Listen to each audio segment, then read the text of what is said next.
Hey guys, Matt Beaudreau here. One of the most difficult questions I ever have to answer is, hey, what do you do?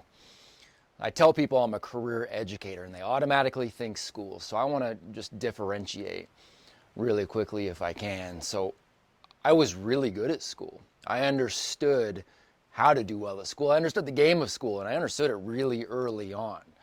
I got the great grades and got my straight A's through school and went to college and got my straight A's through college and came out and went, who am I? What do I do? What do I have to offer the world? And I couldn't answer that question. Fast forward, short time thereafter, I find myself at Stanford University and working there. I'm working with so many brilliant young people. And I see the same problems. They're all really, really good at school, but they're really, really struggling with life.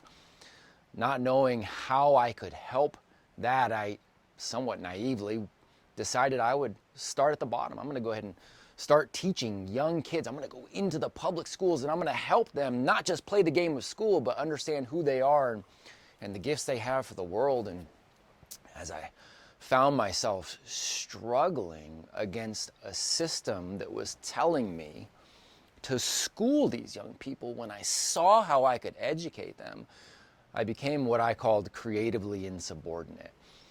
I really wanted to focus on educating that young person. Who are you? What are your gifts?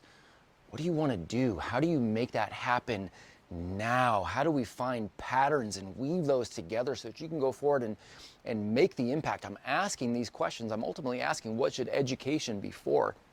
And I wasn't finding the answer in school.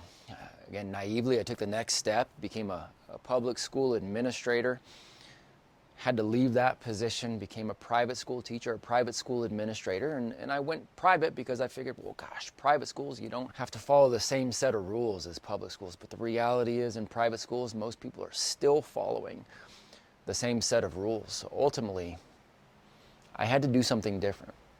Not just because I saw that it was the right thing, but at that time, I had children of my own. And knowing what I know, there was no way I was going to send them into what I now semi-affectionately call the conveyor belt school model. So I started building campuses of my own. And I started inviting other families to come along. And I was extraordinarily grateful to see that other families saw the same need. One campus turned into 3, and in the process, I was able to help almost 200 other entrepreneurs bring campuses to their family. That's kind of put us to where we are now.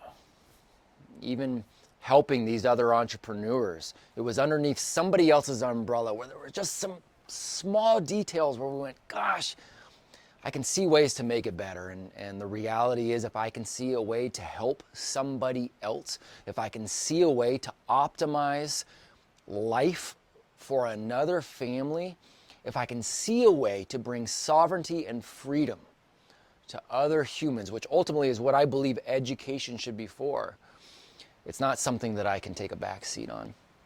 That's why Apogee. That's why we're on this mission. That's why we're on this mission of bringing sovereignty and freedom to families by disrupting education for the entire family. It's why we're building the campuses we're building. It's why we've got the programs that we've got. Ultimately, education should be for sovereignty and freedom. And that's what Apogee Strong will always and forever represent.